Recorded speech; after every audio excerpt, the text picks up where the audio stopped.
We have got some updates on our open source AI SaaS kit. If you are new to this YouTube channel, we have built this open source AI SaaS kit for all of you absolutely for free. You can access this directly from this GitHub URL or just come to bestsaaskit.com and then just click on GitHub repository and then you can access this SaaS kit.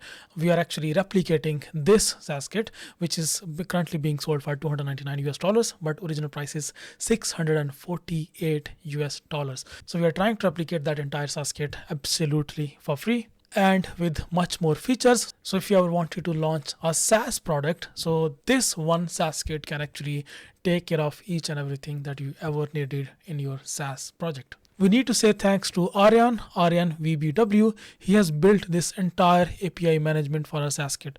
This entire API management is now available in our dashboard. I have not approved it yet on production yet. I'm just reviewing that code because it's 3,533 lines of code. So I'm just like reviewing this code one by one. I'm just like going through that entire code, and then once everything is ready and good, so then actually I'll deploy it. I think there were some errors in deployment. So as soon as everything is ready, so I'll then deploy this code on Vercel. But you can see that he has built this API management. That means if you're building any SaaS product where you need to offer your API keys, so you can actually do that now using this SaaS kit. So thank you so much, Aryan. I'm really impressed by your profile, man. This is some amazing stuff. So please, anyone who's watching this YouTube channel, just follow Aryan as well on GitHub. Our next update is I have now enabled a discussion forum on our GitHub. And so if you wanted to like maybe suggest a new feature or maybe report a new bug, so you can just like do that right here on our GitHub discussion forum. If you want to access that, simply just go to bestsaaskit.com and then click on community. Simply just click on that. It will just redirect you here. Right here, then you can simply just add some whatever you need. So just like start a new discussion or help someone else who has a problem, or maybe just create a poll or just start a Q&A session or whatever. So this is a new update. You can simply just do that by simply clicking on the community tab on our best SaaS kit. So simply just click on that and it will give you access to our discussion forum, or simply on our GitHub directory. So simply just go to discussion forum and then you can simply just directly just access that. Most important update about today's video is actually our integration with Resend. So if you see on ShipFast, they are using an email management solution, which is Mailgun. So if you just see Mailgun, this is actually an email provider. You can simply just go there and we can use that in our project. But the problem was in Mailgun, you can actually start for free, but to integrate and to like use API key from Mailgun, you need to like buy a kind of a subscription. So I mean, I didn't like that idea because we want you to like start absolutely for free. So I integrated this Resend. So Resend is actually much better email provider. I mean, email service that we can that we can use in our SaaS product, and it actually allows you to access API key right here. How to set up this? I'm now going to walk you through this entire process, that how you can actually set up Resend in there. So right here, if you see in our source code, everything is set up already in our environment variable. Whenever you now clone this repository again, so you can see there is a Resend API key over there. So you'll see this Resend environment variable over here, and what you need to do now, let's just set up. So let's suppose if you have a domain name, so you purchase that domain name, I don't know, like from GoDaddy or Hostinger or wherever you want to purchase that domain name from. Now you need to set up some things onto your domain name. So let's suppose if you're deploying this website on Vercel, so I'll just tell you this process for Vercel, and then I'll walk you through about this process in any other hosting provider like Hostinger. But process will be very similar on all of other providers, so you don't need to worry about that. So what we need to do first of all is sign up on Resend. So let's simply just go to Resend first of all. Just go to Resend, log in with Google, sign up with Google. There's a simple process for signing up with Google, and then simply just go to your domain section. Once you go to your domain section, you simply just click on add domain. Once you click on add domain, and then add your domain name here. Make sure you add your domain name something like let's suppose if this is a mailgun.com, let's suppose this is your domain name. Whatever your domain name is, simply just add that, and then www. and then click on your region, and then after that just simply click on add. Once you click on add, what it will do, it will add something like this, like my this domain. It will add like this. Once you open on that, click on that.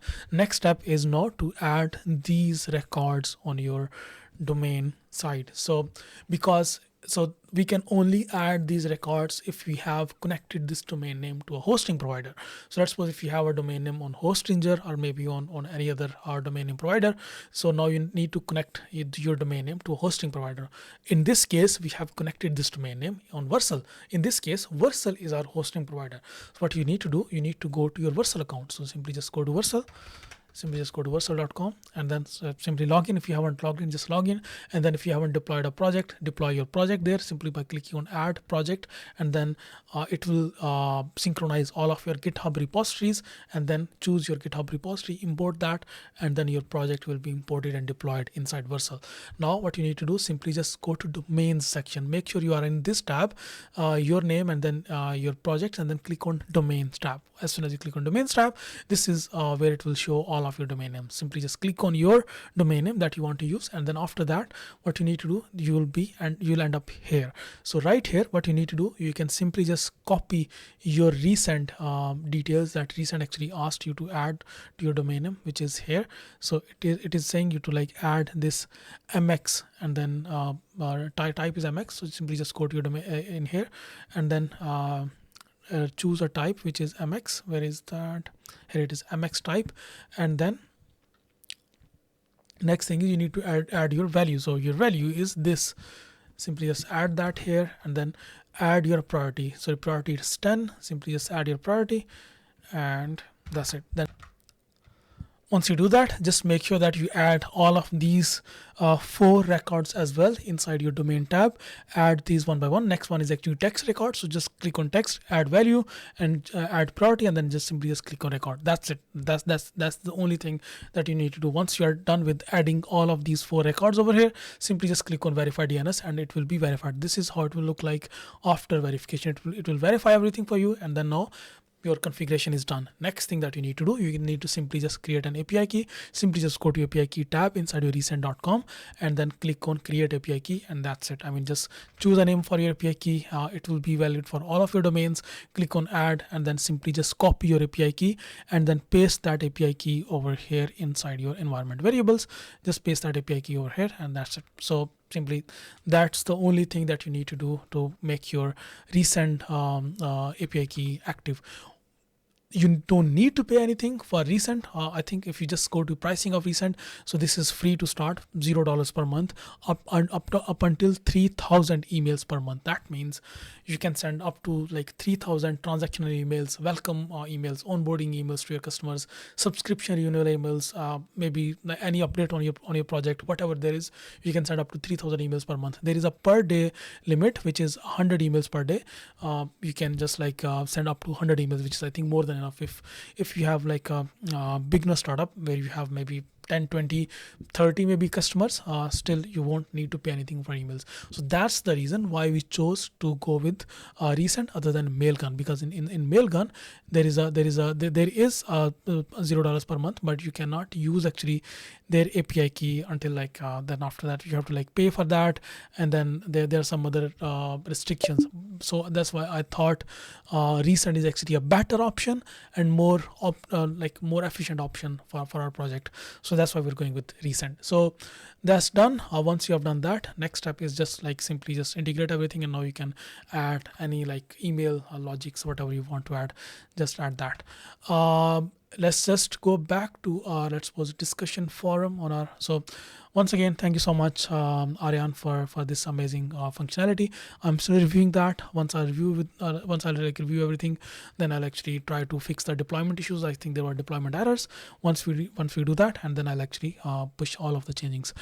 Next thing is there was this guy. He actually reported an error. This error was related to fetching credits. So I think this error should be resolved, because so let's suppose if you set up your project, first of all, so you need to make sure that you run Supabase/migration. All of these SQL queries, you need to run these queries one by one on your Supabase dashboard. So you simply just need to log into your supabase.com and then come to your SQL editor, and then in here copy all of these queries one by one, control A, control C, and then paste all of that, and then simply just run that. Simply just you need to run that, and it will run. Usually if you face any error, it will show here, and then you need to just copy that error and then paste into cursor composer, and then it will just fix that error for you and update that, and then you'll have to run that again. But yeah, this is only thing that you need to do related to make sure that your integration is working, other than adding these like keys into your environment variables. But this is the only you need to just run all of these queries into your Supabase. Other than that, there is nothing else to do related to that. You should not face any like credit related errors or any other errors. If any of you still faces those errors, please just mention inside the GitHub community, and I'll just try to fix that. So yeah, there are a lot more updates still coming, and we are just like trying to start working on the next features of our SaaS starter kit. And also like I'm done with the AI agents development series, so I'll actually start publishing those tutorials from tomorrow. So from tomorrow you can actually watch AI agents development absolutely from scratch, absolutely for free, without any error. And all of the projects that I'll be building, I'll put that open source for you to access it for free, and then so you can just like use that, and like just offer it as a service, or maybe create your own AI agents. So this was it. If you have any further questions, please leave a comment. And if you want to like schedule a call, about call, I request a lot of people actually book call, but the problem is there is no context given in that call. So if I see something really like important in a call, only then I'll attend that. Otherwise, I'm whole day, I'm just like these days I'm busy with getting like all of this AI agents course ready, and then other than that the SaaS kit, and then there are some other projects that I'm working on. So but please, if any of you want to like jump on a 5 minutes call, just mention what you want, and then so I can just review. I receive every single Google Calendar invitation that you book, but I need to make sure that should I jump on this call or not, because most of the times there is nothing specific mentioned on there, so that's why I just don't jump on the call. But I request you to please mention, give a scenario, give a context, and then I can jump on the call. And most of the times when you schedule a call, because these days I'm 24/7, I'm just like working on something, so that's why I cannot like jump on call anytime. So that's why I might like reschedule your call to another time. But yeah, this was it. So do mention the context about your call, and then I can mention that, okay, can I attend that call or not. So this was it. I see you next video. Bye bye.